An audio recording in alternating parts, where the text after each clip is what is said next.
staying with education matters, the Vice Chancellor of the University of Calabar, Professor Florence Obi, has vowed to resolve the ongoing crisis in the institution's Department of Dentistry, where there have been reports of over-admission for several years. She disclosed this during a press briefing, stressing that she will resolve the crisis before leaving office.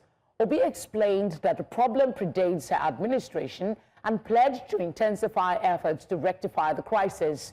She added that the crisis resulted from the Medical and Dental Council of Nigeria's refusal to induct 2016 dentistry students of the institution. She also debunked claims circulating on social media that the institution's dentistry program has lost its accreditation, describing the reports as misinformation and distortion of facts. She says the program remains fully accredited and no student have been directed to transfer to other universities.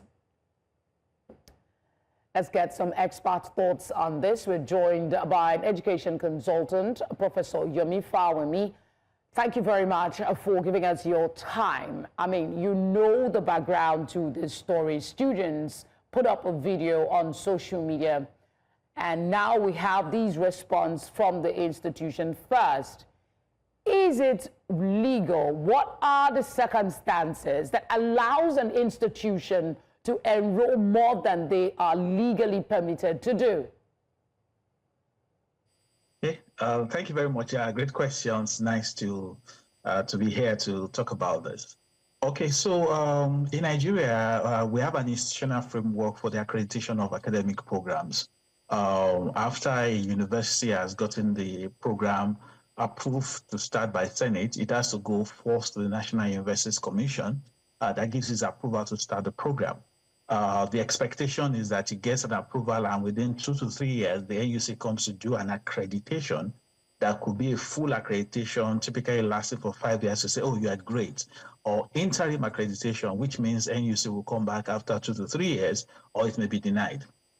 It's also expected at that same time, if it's a professional course, so by this we mean engineering, by this we mean law, we mean programs in human resources management, estate management, medical field, any profession that has a regulator created by law also comes to that university to do an accreditation program.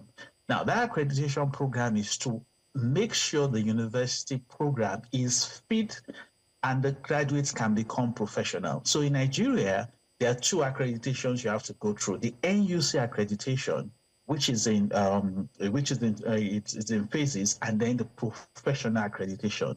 What has happened in the case of University of Calabar is the fact that university, now, one of the peculiarities of the professional accreditation is that not only will they accredit the program, they will also tell you your quota, which means how many students can you take any single year. Now, what has happened in the case of University of Calabar, and please, this is not only about University of Calabar, many universities do this thing. They would go ahead and accredit, and they know their quota, but they have a belief. So let's say in the case of dentistry, University of Calabar, the quota was 10. They know it.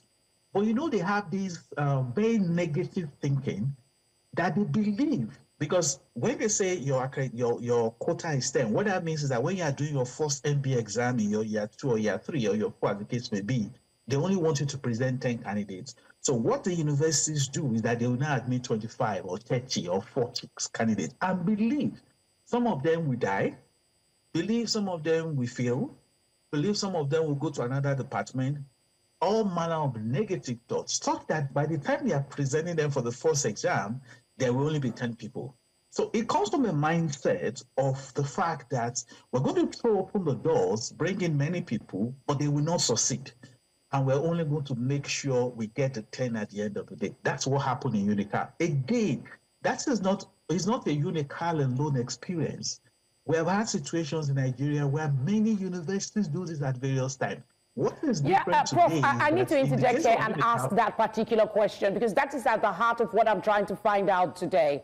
How is this permitted? How is this allowed? If there are regulatory bodies that prevent this, I personally had to spend 1 year in a school that was not legal. I only got to know it wasn't legal after spending 1 year. And there are lots of students who go through that with assurances that accreditation and, clarity will come as they progress in the training. So I need you to spell it out for us. Are there no consequences, regulatory bodies, for allowing this kind of thing to continue over the years? You're saying it's not peculiar to UNICAL. Yeah, I mean, the issue is that, and we have had this conversation many times. One of the biggest problems with the education sector, particularly the university sector, is the disjointed nature of the regulatory institutions. So like I said, there's a professional body on one hand saying, oh, take only 10 medical students. There is a Nigerian University Commission that says, okay, start the program. There is JAM that you have to go through to come there. There's the National University Commission that has regulatory powers over the university. These four stands are not speaking to themselves. So that's why, and then there is the university itself as a regulator. Because if we check the interview, the Vice Chancellor of University of Calabar she kept saying, I told the registrar, the admission officer, not to take more than 10 people. I told the provost, I told the head of the department, I told the dean. So the registrar, the VC and the registrar is another level of regulation. But so you have these four regulators outside, and you have the administrative system regulating inwards. But unfortunately, they all broke down. They refuse to talk to themselves. And that's why I've always advocated that we don't need more regulators in the higher education system in Nigeria. We need a single coordinated, effective regulator that can say, this program is accredited by this, can coordinate the accreditation with it. So the reason why it will keep happening is that the universities know that nothing is going to happen.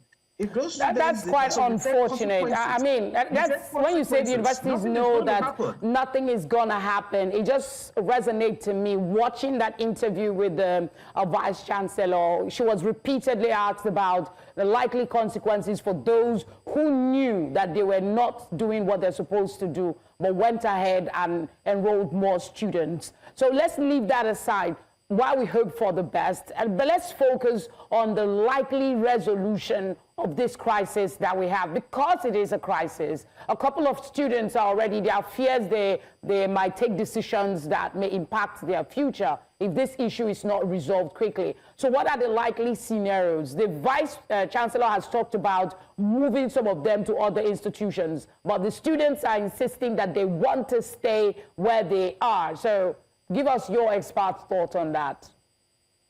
I mean, the reality, and I mean, this has been open and being sincere and also trying to talk about the fact of the case. This university has no leverage in this case, and therefore the students don't have any leverage. The leverage is in the hands of the the Dental Council of Nigeria. They are the ones that can provide a waiver, and we have a very good situation. And I heard just earlier today, or was it yesterday, I heard the Vice Chancellor saying she wants to go and meet the Minister for Education. I was asking myself, so this Minister of Education is not yet aware or has not been briefed on this program issue that have been online for a couple of days. It's strange and ridiculous because the Minister for Education is a medical doctor. So you have a medical doctor as minister, you have a school that there's been crisis on social media for days, and the Vice Chancellor said, we are going to brief him. What is he doing? Now, the question is, what we need to do is that there must be a meeting of the minds. The minister should be able to leverage his being a doctor to reach out to Professor Patel, the Minister for Health, and talk to the Medical Council, what is the best that can happen. My suspicion is that the options could be, okay, so you have approval to do 10, you have gone above it, okay, we're going to take 20, we're going to take 30. That's one option.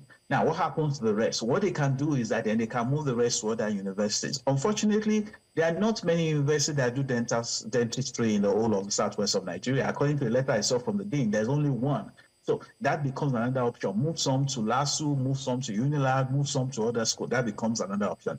Another option is what can they do to move people around in UNICAL? Now, some of them may be able to go to study medicine. Some of them may be able to study veterinary medicine. Of course, they're going to lose 1 year or two, but they are better off for that. So what has happened now is, or some may actually be allowed to have to step down by 1 year. What is clear is that it's a bad situation. It is a bad situation indeed. I mean, the options from where I'm sitting is totally unfair on the students, because most of them have done all they need to do, and this is just a poor decision making at the highest level of that institution. But let's talk about the Medical and Dental Board itself. I'm curious, as somebody who is not in that area, know nothing about it, how rational is it that only 10 students, if I get it right, is the quota that a school like UNICAL would have for dentistry? Is that a fair position for the institution? I mean, like it or not, they need to also get remuneration, I mean, funding to continue to exist.